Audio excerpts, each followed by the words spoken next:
Hard work வந்து ரொம்ப ரொம்ப முக்கியம். நிறைய பேர் வந்து உங்கள் ஜென்ரேஷன் வந்து ஸ்மார்ட் ஒர்க்குன்னு நம்புறீங்க. நான் ஸ்மார்ட் ஒர்க்கெலாம் நம்பவே மாட்டேன். எக்ஸாமுக்கு ப்ரிப்பேர் பண்ணும்போது போக போக வந்து இந்த எக்ஸாம் வந்து கஷ்டமாகும் அப்படின்னு சொல்லுவாங்க. உண்மையாக அப்படி கிடையாது. போக போக ஆக்சுவலாக உங்களோட அந்த அறிவுகள் மாறுது, நிறைய விஷயங்கள் மாறினாலும் அவங்களோட காலத்துக்கு ஏற்ப அவங்களும் அவங்க எக்ஸாம் மாற்றிட்டு வராங்க. ஏன் இதை எடுத்துகிட்டு அப்போ கூட ஏன் ஜென்ரல் ஸ்டடீஸை மட்டும் இப்போ வச்சுருக்காங்க அப்படின்னா, நிறைய பேர் தமிழ்நாட்டிலேருந்து வரக்கூடிய சிவில் சர்வீஸ்க்கு தேர்வாகக்கூடிய நபர்களோட எண்ணிக்கை கம்மியாகுதுன்னு சொல்கிறாங்க. இப்போ ஃபார் எக்ஸாம்பிள் நான் சொல்கிறேன், நம்மளோட நாலேஜை வந்து அப்கிரேட் பண்ணுறதுக்கு, நம்ம நாலேஜை வந்து ஒரு ஹையர் லெவலுக்கு கொண்டு போகிறதுக்கு தான் test is always a tool of learning. நடிகர்கள் பின்னாடி சுற்றுறவங்க கூடயும் இல்லை வேறு மாதிரி இருக்கவங்க கூட நீங்கள் போயிட்டு இருந்தீங்கன்னா உங்கள் நாட்கள் வீணாகவும் தேர்ச்சி பெறுறது ரொம்ப கஷ்டம். இப்போ பிளான் பற்றி நான் சொல்லும் போது பிளானில் என்னவா இருக்கணும், நான் வந்து 2025 இல்லை 26ஆம் ஆண்டு குடிமைப்பணி தேர்வுக்கு வந்து நான் வந்து எழுத போகிறேன், தயார் பண்ணி எக்ஸாம் வந்து எழுத போகிறேன், தேர்வு எழுத போகிறேன் அப்படின்னா, அப்போ உங்களுக்கான காலம் என்ன, ஒரு வருட காலம் இருக்கும். அடுத்த 2026 மேலே வருது அப்படின்னா உங்களுக்கு ஒரு வருஷம் 3 மாதம், இல்லை இந்த வருஷம் எழுதுறீங்கன்னா உங்களுக்கு 3 மாதம் இருக்குன்னா இது எப்படி நான் பிளான் பண்ண போகிறேன் அப்படிங்கிறது ரொம்ப முக்கியம். அதில் வந்து அந்த எக்ஸாமுக்கு என்ன இருக்குது, இப்போ 3 ஸ்டேஜ் இருக்குது. Preliminary, mains, examination, interview. இந்த 3 ஸ்டேஜ் ஆஃப் எக்ஸாமினேஷன் இருக்குது அப்படின்னா ப்ரிலிமினரிக்கு என்ன பண்ணணும், ப்ரிலிமினரிக்கு அது வந்து மல்டிபிள் சாய்ஸ் கொஸ்டின் இல்லையா, அதில் 2 பேப்பர் இருக்குது. அடுத்து மெயின்ஸுக்கு போனீங்கன்னா அது ரிட்டன், அதில் ஒரு 9 பேப்பர் இருக்குது இன்க்ளூடிங் லாங்குவேஜ். அடுத்து இன்டர்வியூங்கிறது உங்களோட பர்சனாலிட்டி டெஸ்ட். அதுக்கு எப்படி தயார் பண்ணணுங்கிறது அதுக்கு அடுத்து. முதல் கட்டம் என்னது, முதல்ல நீங்கள் ப்ரிலிமினரி எழுதணும். இந்த எக்ஸாம் வந்து பரமபதம் விளையாடுவோம்ல, அந்த மாதிரி பரமபதம் விளையாடிட்டே இருப்பீங்க, மேலே போயிட்டே இருப்பீங்க, பாம்பு குத்துச்சுன்னா என்ன ஆகும், கீழே வந்துடுவீங்க. அந்த மாதிரி இதில் ப்ரிலிம்ஸ் பாஸ் பண்ணுவீங்க, மெயின்ஸ் பாஸ் பண்ணுவீங்க, இன்டர்வியூவும் அட்டன் பண்ணுவீங்க. ரேங்க் வரலாம், திருப்பி ப்ரிலிம்ஸ் எழுதணும். நீங்கள் 100 இருக்கும் நம்பரு, நீங்கள் 96வது இருக்கக்கூடிய பாம்பு கடிச்சது அப்படின்னா திருப்பி நீங்கள் 0க்கு தான் வரணும். இது அந்த மாதிரி. இட்ஸ் அ வெரி வெரி ஒரு கன்னிங்கான ஒரு கேம் இது. இதில் லக்கு ரொம்ப ரொம்ப முக்கியம். லக்கு வந்து ஒரு 30% லக்குன்னு கூட நான் சொல்லலாம். பட் 70% உங்கள் கையில் இருக்கு இல்லையா. அந்த 70% வச்சு தான் நம்ம வேலை பண்ண முடியும். அந்த 70% வச்சு தான் நம்ம நம்பிக்கையோட செயல்பட முடியும். லைஃப்பில் எதுவுமே 100% கிடையாது இல்லையா, எதையுமே 100% நம்ம நம்ப முடியாது. அதில் வந்து எல்லாத்துக்குமே ஒரு ப்ராபபிலிட்டி ஆஃப் லக்குன்னு சொல்லுவாங்க, ப்ராபபிலிட்டி ஆஃப் ஹேப்பனிங், பெர்முடேஷன் காம்பினேஷனில் போட்டு பார்த்தா இதில் வந்து மேபி ஒரு 30% லக்குனா கூட 70% உங்கள் கையில் இருக்குது. ஒரு லக்கு ஏன் நான் சொல்ல வரேன்னா, நான் ஃபஸ்ட் அட்டெம்ப்ட் எழுதும் போது எனக்கு எக்ஸாம் ஒரு ஸ்டேஜ் நான் எழுதும் போது எனக்கு கிளியர் பண்ணிவிடுங்கிற அந்த நம்பிக்கை இருந்தது. இன்டர்வியூ அட்டன் பண்ணிட்டு வந்தோம், நான் சொன்னேன், என்னோட வாத்தியார்கிட்ட சொன்னேன், நான் பாஸ் பண்ணிவிடுவேன் நினைக்கிறேன், எனக்கு சர்வீஸ் வந்துடும் நினைக்கிறேன்னு சொல்லிட்டு. ரொம்ப ஓவர் கான்ஃபிடென்ட்டாக இருக்காத, ஒழுங்காக அடுத்த ப்ரிலிம்ஸுக்கு படினாங்க. நான் எழுதலை, அந்த ப்ரிலிம்ஸ் எழுதலை. நான் 2009 ப்ரிலிம்ஸ் எழுதுகிறேன், 2009 மெயின்ஸ் எழுதுகிறேன், 2010 மார்ச் 8ஆம் தேதி என்னோட இன்டர்வியூ, மே 23 ப்ரிலிம்ஸு, மே 6 என் ரிசல்ட் வந்துருச்சு. பட் நான் அப்ளை பண்ணவே இல்லை அந்த எக்ஸாமுக்கு, ஏன்னா நான் இது பண்ணேன். பட் ஆனால் என்ன, லக்கில் வந்து எனக்கு ஒரு சப்ஜெக்டில் மார்க் கம்மியானதுனால என்னோட ரேங்க் பின்னாடி போய் எனக்கு தமிழ்நாடு மாநிலம் கிடைக்காம மணிப்பூர் மாநிலம் கிடைச்சி. அந்த மாதிரி வந்து லக் ஆல்வே இருக்கும். பட் லக்கு இருக்குது இல்லை அப்படிங்கிறது வந்து பொருட்டு கிடையாது. நம்மளோட முயற்சி தான் ரொம்ப முக்கியம். அந்த முயற்சியை நம்ம போடணும். இதுக்கு முக்கியமாக உங்களுக்கு தேவை அப்படின்னா ஹார்ட் ஒர்க் பண்ணணும். ஹார்ட் ஒர்க் வந்து ரொம்ப ரொம்ப முக்கியம். நிறைய பேர் வந்து உங்கள் ஜென்ரேஷன் வந்து ஸ்மார்ட் ஒர்க்குன்னு நம்புறீங்க. நான் ஸ்மார்ட் ஒர்க்கெலாம் நம்பவே மாட்டேன். ஹார்ட் ஒர்க் தான். லைஃப்பில் நீங்கள் வந்து முன்னேறணும் அப்படின்னா ஒரே விஷயம் ஹார்ட் ஒர்க். ஹார்ட் ஒர்க்குங்கிறது என்னது, இப்போ நான் சொன்னேன் பார்த்தீங்களா, டெய்லி படிக்கணும். அந்த 6 மணி நேரம் படிக்கிறீங்களா, உங்களுக்கு 5 மணி நேரம் தான் டைம் இருக்கா, டெய்லி அந்த 5 மணி நேரம் படிக்கணும். வாரத்தில் ஒரு நாள் டெஸ்ட் எழுதி பார்க்கணும், ரிவைஸ் பண்ணணும். இந்த எக்ஸாமுக்கு ப்ரிப்பேர் பண்ணக்கூடிய நண்பர்களை நம்ம வச்சிருக்கணும். இந்த எக்ஸாமு இந்த வட்டாரத்தில் இருக்கக்கூடியவர்களோட நம்ம நட்பை வச்சிருக்கணும். இந்த வட்டாரத்தில் இருக்கக்கூடியவங்களோட நம்மளோட கான்வர்சேஷன், நம்மளோட பேச்சுவார்த்தையை வச்சிருக்கணும். இதை விட்டுட்டு நீங்கள் வந்து நடிகர்கள் பின்னாடி சுற்றுறவங்க கூடயும் இல்லை வேறு மாதிரி இருக்கவங்க கூட நீங்கள் போயிட்டு இருந்தீங்கன்னா உங்கள் நாட்கள் வீணாகவும் இந்த எக்ஸாமை தேர்வில் தேர்ச்சி பெறுறது ரொம்ப கஷ்டம். ஸோ ஹார்ட் ஒர்க் கண்டிப்பாக ரொம்ப ரொம்ப முக்கியமாக வேணும். இந்த எக்ஸாமை பொறுத்த வரைக்கும் ரொம்ப ஹார்ட் ஒர்க் கண்டிப்பாக வேணும். ஹார்ட் ஒர்க் பண்ணிங்கன்னா தான் லைஃப்பில் வந்து நீங்கள் எந்த பாயிண்ட்டுக்கு போனாலும் திரும்பி உங்களால் வந்து நம்மளால் எழுந்து வர முடியும், எந்த பிரச்சனை வந்தாலும் அதை சந்திக்க முடியும் அப்படிங்கிற அந்த ஒரு நம்பிக்கை வந்து உங்களுக்கு ஹார்ட் ஒர்க் பண்ணால் மட்டும்தான் வரும். ஹார்ட் ஒர்க் பண்ணலாம் கண்டிப்பாக வரவே வராது. ஸோ ஹார்ட் ஒர்க் பண்ணுங்கள். அது உங்கள் எக்ஸாம்ஸ் இப்போ நீங்கள் படிக்கக்கூடிய கல்லூரி படிப்பாக இருக்கலாம், இல்லை உங்களுடைய நீங்கள் இந்த தேர்வை குடிமைப்பணி தேர்வுகளாக இருக்கலாம், எந்த துறையில் இருந்தாலும் ஹார்ட் ஒர்க் பண்ணுங்கள். ஹார்ட் ஒர்க் தான் ரொம்ப ரொம்ப முக்கியம். ஹார்ட் ஒர்க் தான் பேஸ் எல்லாத்துக்கும், அடித்தளம் அதுதான். அடிப்படை ஒழுங்காக இல்லை அப்படின்னா எவ்வளோ பெரிய பில்டிங் கட்டினாலும் அது சரிஞ்சு விழுந்துடும், எவ்வளோ பெரிய மாளிகை கட்டினாலும் அது சரிஞ்சு விழுந்துடும். அடிப்படை வந்து ரொம்ப முக்கியம் எப்போவுமே. அடிப்படை இல்லை அப்படின்னா கிடையாது. இதையே நான் சொல்கிறேன் அப்படின்னா, இந்த எக்ஸாமில் வந்து உங்களோட அடிப்படையை தான் நிறைய டைம் செக் பண்ணுறாங்க. நிறைய டைம் வந்து உங்களோட ஒரு சராசரி ஒரு இளைஞனுக்கோ இல்லை சராசரி ஒரு குடிமகனுக்கோ இருக்க வேண்டிய தெரிஞ்ச வேண்டிய விஷயங்களை தான் இதில் உங்களை செக் பண்ணுறாங்க. இப்போ ப்ரிலிமினரி எக்ஸாம் எடுத்துக்கிட்டோம் அப்படின்னா உங்களுக்கு வந்து multiple choice question. Multiple choice question என்ன, 4 விஷயம் கொடுத்துட்டு அதில் ஒன்று நீங்கள் செலக்ட் பண்ணணும் இல்லையா? இப்போ 4 விஷயம் கொடுத்துட்டு உங்களுக்கு ஒன்று செலக்ட் பண்ணுறாங்க அப்படின்னா அதில் வந்து ப்ராபபிலிட்டி லக்கோட வேல்யூ இன்னும் அதிகம். 4ல் 1 தான். அப்போ என்ன, 25% தான் உங்களுக்கு கரெக்ட். 75% நீங்கள் சூஸ் பண்ணுறது இதெல்லாம் தவறாக இருக்கலாம். ஸோ அப்போ உங்களோட நாலேஜ் எந்த அளவுக்கு டீப்பாக இருக்கணும். இந்த 4 விஷயம் கொடுத்தா அதில் எது ஒன்றுன்னு சரின்னு சொன்னால் அந்த ஒன்று சரின்னு சொல்ல முடியும். இந்த ஒன்று சரியான விடையை நம்ம தேர்ந்தெடுத்தாதான் நம்ம வந்து அடுத்த கட்டமான மெயின்ஸுக்கு போக முடியும், அந்த கட் ஆஃப் மார்க்கை தாண்டணும் இல்லையா? ஸோ ப்ரிலிமினரி எக்ஸாமில் வந்து கஷ்டம் அதுதான். இந்த எக்ஸாமுக்கு இன்னொரு விஷயம் நான் என்ன சொல்லணும் அப்படின்னா, இந்த எக்ஸாமுக்கு ப்ரிப்பேர் பண்ணும்போது போக போக வந்து இந்த எக்ஸாம் வந்து கஷ்டமாகும் அப்படின்னு சொல்லுவாங்க. உண்மையாக அப்படி கிடையாது. போக போக ஆக்சுவலாக ஒரு ஸ்டேஜை நீங்கள் தாண்டும் போதும், ஒவ்வொரு ப்ரிலிமினரி எக்ஸாமினேஷன் மெயின்ஸ் இதெல்லாம் தாண்டும் போதும் இந்த எக்ஸாம் வந்து சுலபமாயிட்டு தான் போகுது. ஸோ ப்ரிலிமினரி ஸ்டேஜில் 2 பேப்பர் இருக்குது உங்களுக்கு. ஒன்று ஜென்ரல் ஸ்டடீஸ், இன்னொன்று உங்களுக்கு civil services aptitude test. So இது இருக்குது அப்படின்னா இதில் வந்து உங்களுக்கு வந்து ஸ்கோரிங் வந்து ஜிஎஸ் மட்டும்தான். ஸோ ஜிஎஸ்ல வந்து 100 question, whatever number of questions இப்போ எவ்வளோ இருக்குன்னு தெரியல, 100 கொஸ்டின்னா அதில் எந்த அளவுக்கு நீங்கள் சரியான விடையை போடுறீங்கிறத பொறுத்து தான் நீங்கள் அடுத்து மெயின்ஸுக்கு போகிறது இருக்குது. ஸோ அப்போ வந்து 4 விடைகளில் ஒரு சரியான விடையை நீங்கள் தேர்ந்தெடுக்கணும் அப்படின்னா அந்த கேள்விக்கான உங்களுக்கு இருக்கக்கூடிய அந்த நாலேஜ் எந்த அளவுக்கு வந்து ஒரு ஆழமான, ஒரு டீப்பான, ஒரு ஊர்ஜிதமான ஒரு அறிவாக இருக்கணுங்கிறத நீங்கள் பார்க்கணும். ஸோ ஜென்ரல் ஸ்டடீஸ் ஏன் இந்த பேப்பரை வச்சுருக்காங்க? நான் முதல்ல 2010 வந்து பாஸ் பண்ணும்போது ப்ரிலிமினரியில் 2 பேப்பர் இருக்கும். அப்போ சிசெட் கிடையாது, 2 பேப்பர் இருக்கும். ஒன்று வந்து ஒரு ஆப்ஷனல்னு சொல்லுவாங்க, இன்னொன்று வந்து இந்த ஜென்ரல் ஸ்டடீஸ் இருக்குது. இப்போ வந்து வெறும் ஜென்ரல் ஸ்டடீஸ் மட்டும் தான் இருக்குது. யூபிஎஸ்சியும் பார்த்தீங்கன்னா என்ன பண்ணுவாங்கன்னா அப்பப்போ மாற்றிட்டே வருவாங்க. ஏன் மாற்றிட்டு வருவாங்க அப்படின்னா காலத்துக்கு ஏற்ப மாதிரி சமுதாயத்தில் இருக்கக்கூடிய பிரச்சனைகள் மாறுது, காலத்துக்கு ஏற்ப மாதிரி சமுதாயத்தில் இருக்கக்கூடிய சமூக மதிப்பீடுகள், சோஷியல் வேல்யூஸ் மாறுது, எஜுகேஷன்லேருந்து வரக்கூடிய கிராஜுவேட்ஸ், கேண்டிடேட்ஸ், நீங்கள் போட்டித் தேர்வுக்கு ப்ரிப்பேர் பண்ணக்கூடிய உங்களோட மனநிலை மாறுது, உங்களோட அந்த அறிவுகள் மாறுது, நிறைய விஷயங்கள் மாறுறாங்க அவங்களோட. ஸோ காலத்துக்கு ஏற்ப அவங்களும் அவங்க எக்ஸாம் மாற்றிட்டு வராங்க.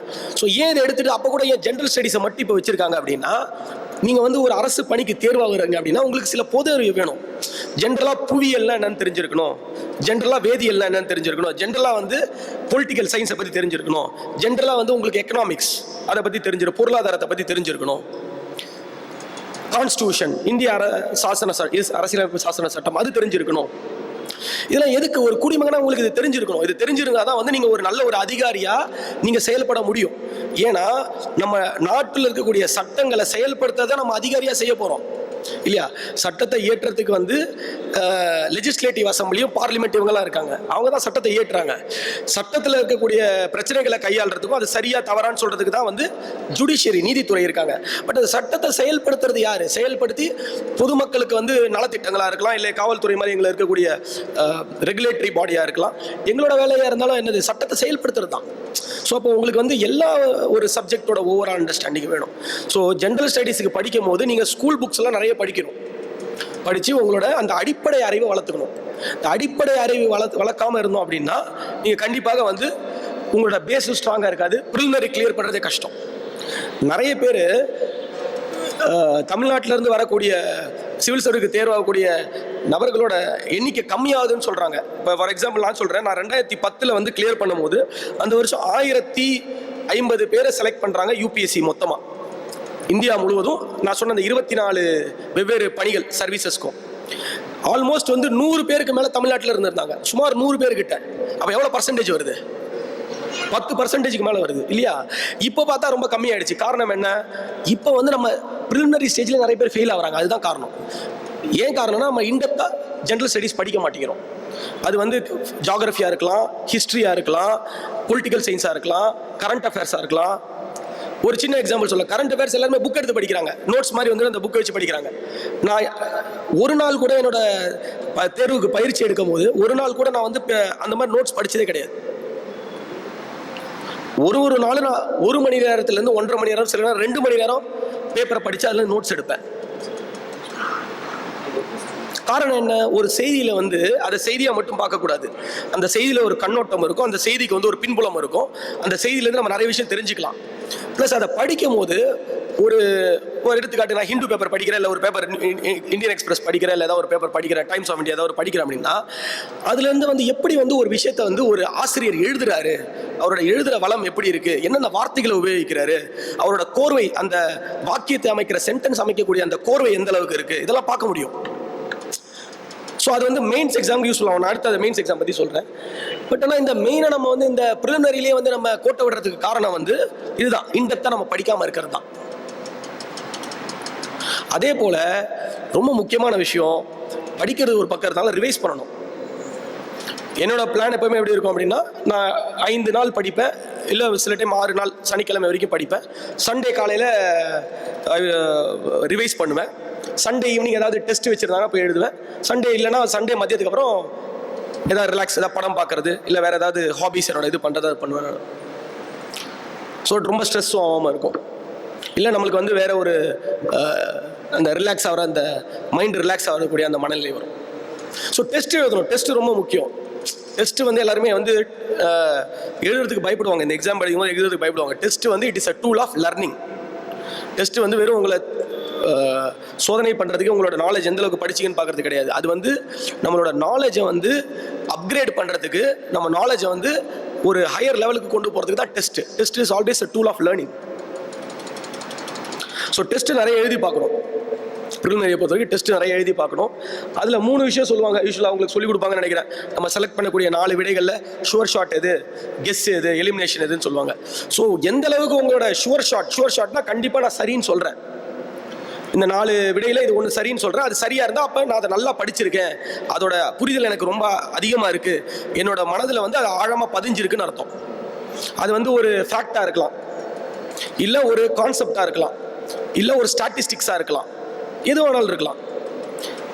ஷுவர் ஷாட்டில் நீங்கள் கரெக்டாக பண்ணுறீங்க அப்படின்னா உங்களோட மனசில் அது ஆழமாக பதிஞ்சிருக்குன்னு அர்த்தம் இல்லையா?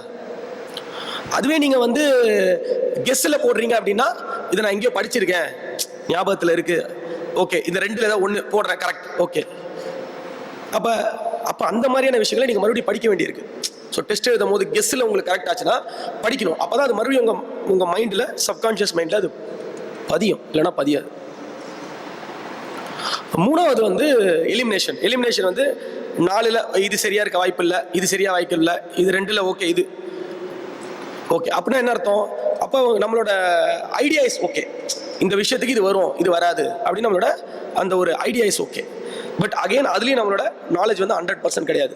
ஸோ ப்ரிலிம்ஸை பொறுத்த வரைக்கும் 100% உங்களோட ஷுவர் ஷாட் எந்த அளவுக்கு அதிகமாக இருக்கும் அந்த அளவுக்கு தான் நீங்கள் கிளியர் பண்ண முடியும். ஸோ நீங்கள் நிறைய இன்டெப்த்தாக படிக்கணும். ஜிஎஸ்க்கு வந்து நிறைய இன்டெப்த்தாக படிக்கணும், நிறைய விஷயங்களை படிக்கணும். என்சிஆர்டி ஸ்கூல் புக்ஸ் எல்லாம் ஃபுல்லாக எடுத்து படிக்கணும். டிஎன்பிசினா தமிழ்நாடு ஸ்கூல் புக்ஸ் எடுத்து படிக்கணும், இதெல்லாம் ரொம்ப முக்கியம்.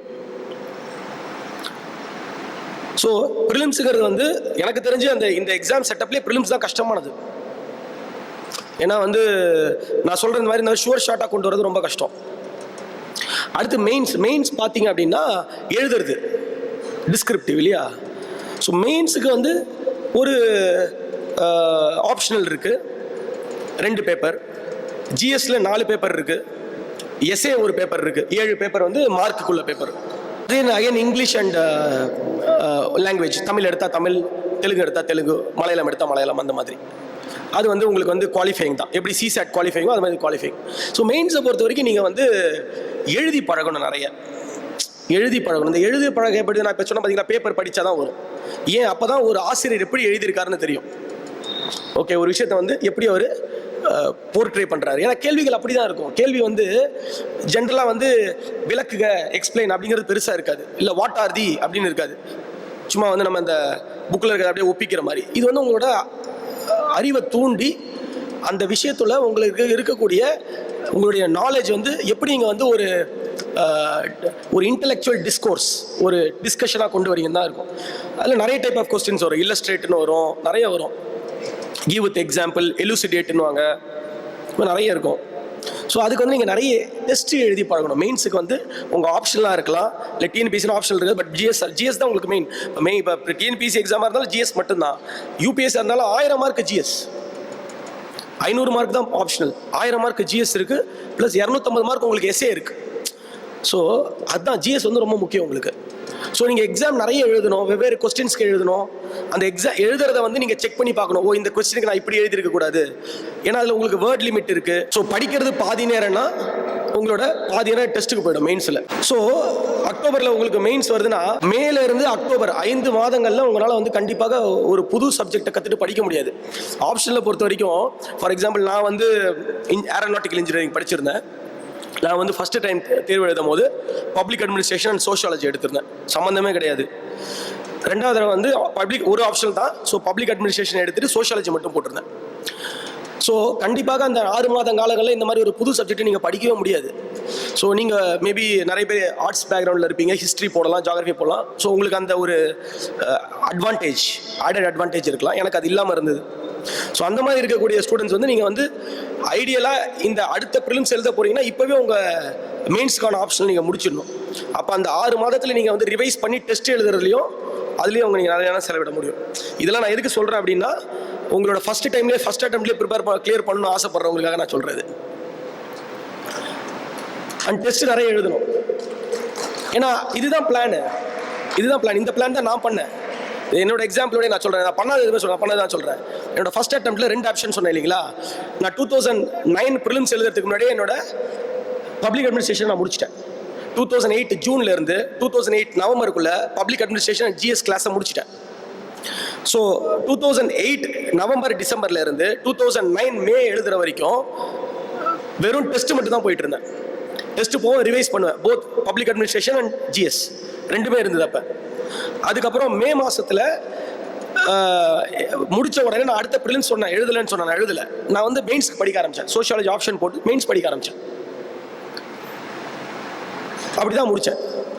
அதுக்கப்புறம் மெயின்ஸ் எழுதுனதுக்கப்புறமா அடுத்த அட்டெம்ப்ட் நான் கொடுக்க மாட்டேன்னு சொல்லிட்டு ஐ வாஸ் சம் அதர் ஒர்க்லாம் பார்த்துட்டு இருந்தேன், பர்சனல் ஒர்க்லாம். Then I was preparing for interview.